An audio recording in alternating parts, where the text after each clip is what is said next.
This week on Sailing the Recipe, we jump ship and leave the recipe in a marina while we embark on a road trip of a lifetime. Heading from Cancun straight into the middle of the Yucatan Peninsula, we drive through thick forest and beautiful scenic villages. We hire an Airbnb and we discover the Mayan temples of Chichen Itza. We cool off in a Mexican cenote and end up in our very own watering hole. Welcome to another episode of Sailing the Recipe. I'm Colin and this is my wife Bex. And together with my 3 daughters, we put our Michelin star restaurant on hold during COVID to live a life on a sailboat. Meet our new floating home, The Recipe. We're on a journey of a lifetime to discover new places, new cultures and new people, as well as exploring what the world has to offer under the sea. Hit that subscribe button to follow our journey every Sunday and see where our recipe takes us next.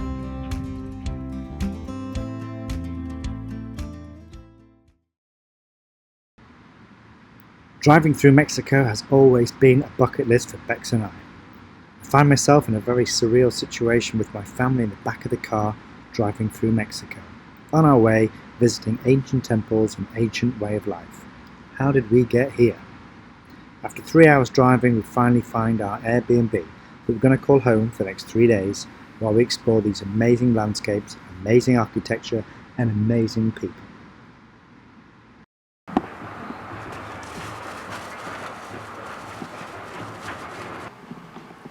So I'm just reading up about where I'm going to take everybody today.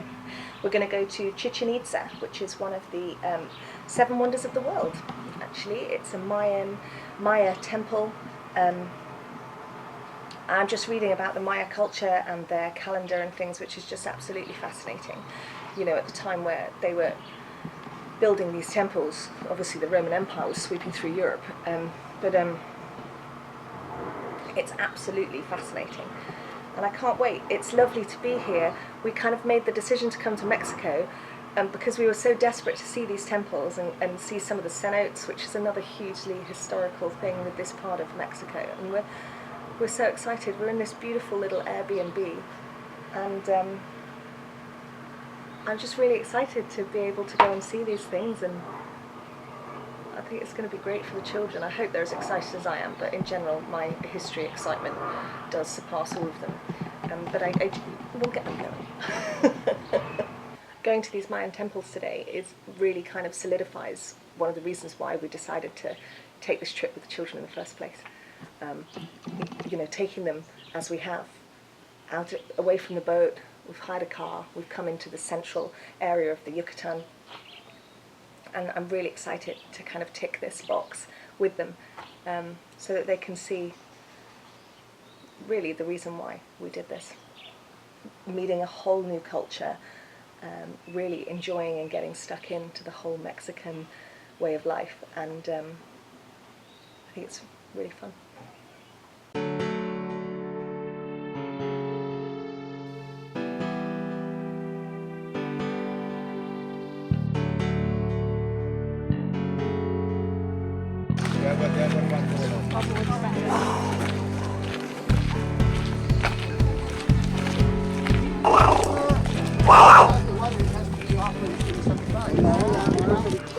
Okay. We're in Chichen Itza and we are just sitting taking in the amazing sculpture that is the El Castillo here. This is a very popular, one of the 7 wonders of the world. It is hugely touristic. There are people everywhere, more people than we've seen in a very long time in fact. But it's amazing to see this fabulous rendition of the Maya culture here. And as my grandfather says, when they sacrifice people, the blood comes rolling down the steps. Virgins, sacrificing virgins. It's all about virgins. It is hot. Let's go.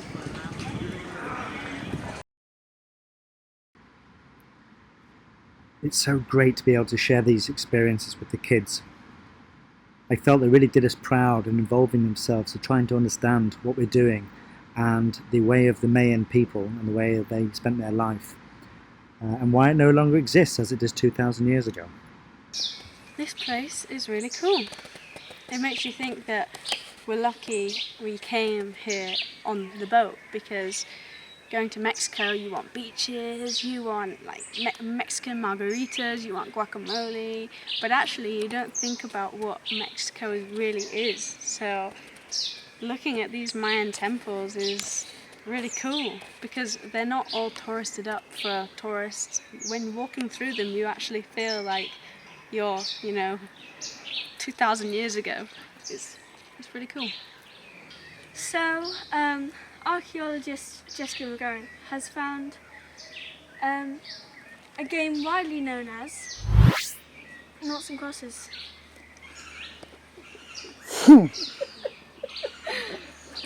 So that's The origins widely, The origins widely disputed to be European, we now know as Mayan. so that's what they did when they were bored, played noughts and and crosses. noughts is one. Noughts as one. And what about this one? Noughts is one too. The fellow who played this game obviously was very good.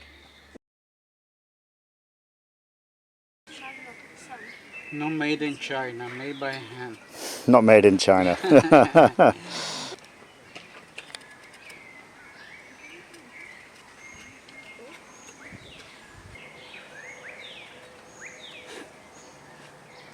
Nice rustic.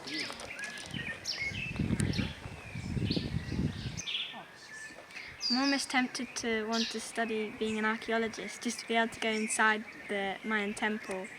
I mean, there's so much history and hidden secrets that are inside it, and it makes me really eager to want to go up and, look through and look around. But then again, you can't get everyone to go through that because then everyone would just erode it and the secrets will be less special. And I love the fact that the nature is, starting to take over it. I mean, if they didn't cut down all the greenery that was over the Mayan Temple, it'd just be a massive mound of forestry. And it's kind of cool, but it's almost as if they're not letting it age. We're seeing it back as if we were in the Mayan days.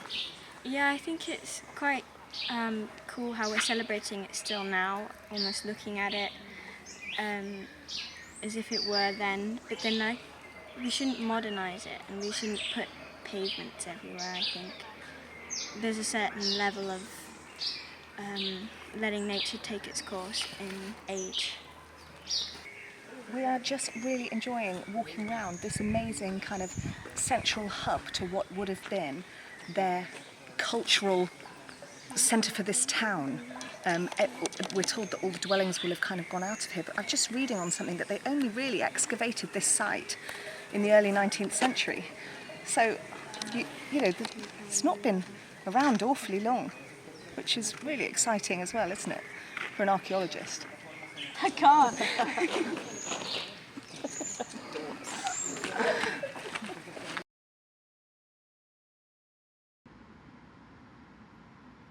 After a couple of hours of walking around in the scorching heat, we head off to cool down at Cenote. Cenote is a natural sinkhole resulting from the collapse of limestone bedrock, which in turn exposes the underground water. Local Mayan people would have used it for their water resource. Oh, and occasionally human sacrificial offerings.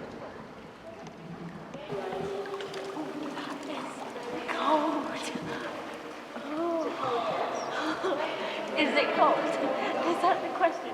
No, sun is good. That's the most important question. Huh? I don't like cold water.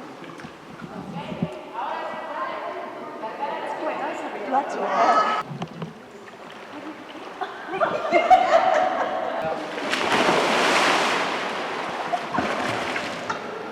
Go on, Lou.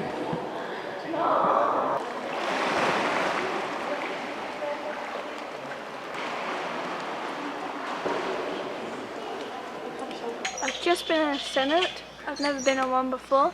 And it was really cool, but I did think it was going to be a lot lighter than it was. As in sunlight. Yeah, and it wasn't so deep. It was quite shallow, and it was so cold. The water was just freezing. But it was good fun. It's roasting out here though, isn't it? So it must be Yeah. quite nice. And It was let's nice. go back in. You can always count on the recipe crew to sniff out a place where you can get some cold refreshments and cool down in a pool for free.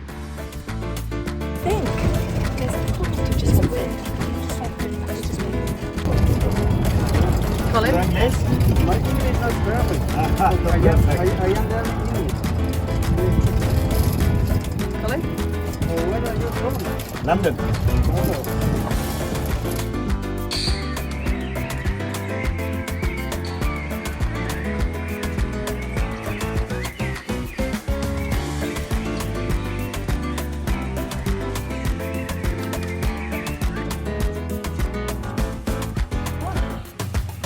We've just spent the morning walking around Chichen Itza, which is a huge temple complex.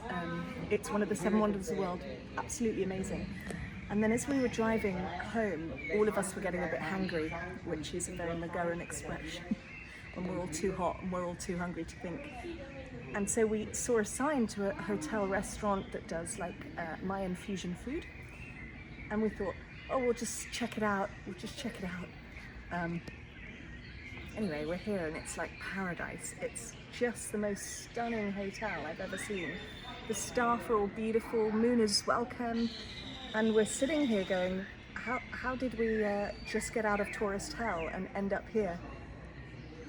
Just stunning. Look at these trees. I mean, how old is that? Well, they do say that the more you travel, the more you see, the luckier you get. And after a heavy day of culture vulturing and seeing the pyramids, as Beck says, we found a little slice of paradise. And it really is good. The best thing about it for me is the barman, he's really into his different styles of margaritas. Hola. Hola.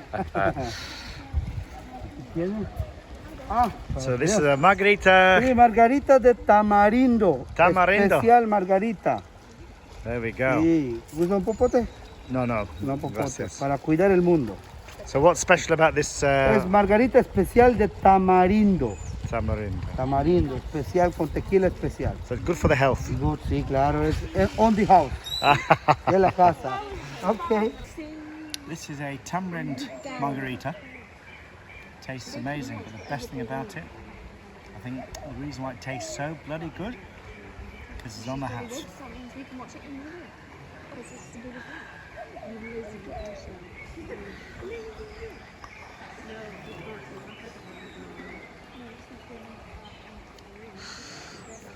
What are these three reprobates doing?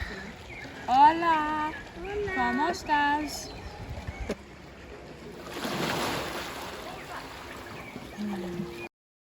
We've had a bit of an afternoon siesta around the pool and a barbecue, and everybody's kind of gone to their own four corners of our lovely little Airbnb.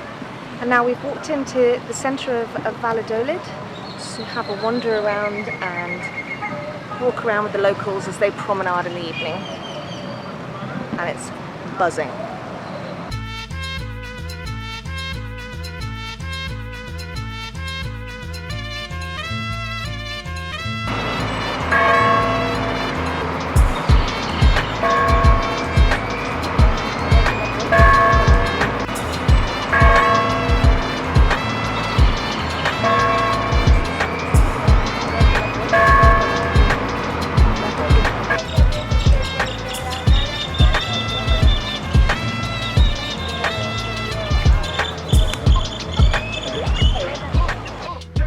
Up next is the marquesitas, a traditional Mexican dessert from Merida, Mexico. Custard, chocolate, caramel and cheese are all used to fill a thin crepe, which is then rolled up and served. You can see the horror on the girls' faces when they see people adding cheese with Nutella and bananas. I think they wanted to stick to a safer bet.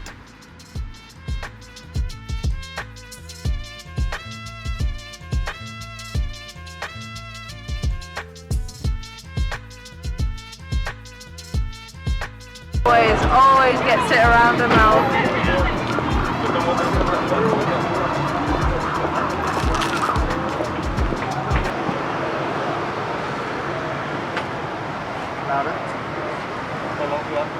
Very tasty. What did you get? I got kiwi, strawberries and Nutella. We've had a really good couple of days. Tomorrow we're leaving this Airbnb, and we're going towards Merida, which was the old capital of this area, which is really fun. We're tired. We've had a really good day doing cenotes and Chichen Itza, and the girls and Colin have eaten, what were they called? The Margaritas. margaritas and churros, and I'm all sugared out.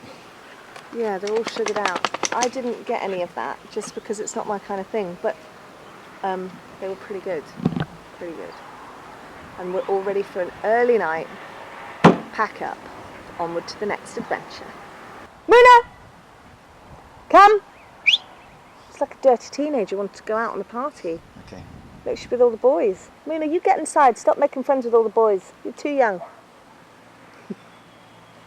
Thank you very much for watching our videos. We really appreciate it. Colin puts a lot of hard work into making them, and I hope you enjoy them as much as he enjoys making them. Give us a thumbs up and please subscribe. It really helps. Thank you.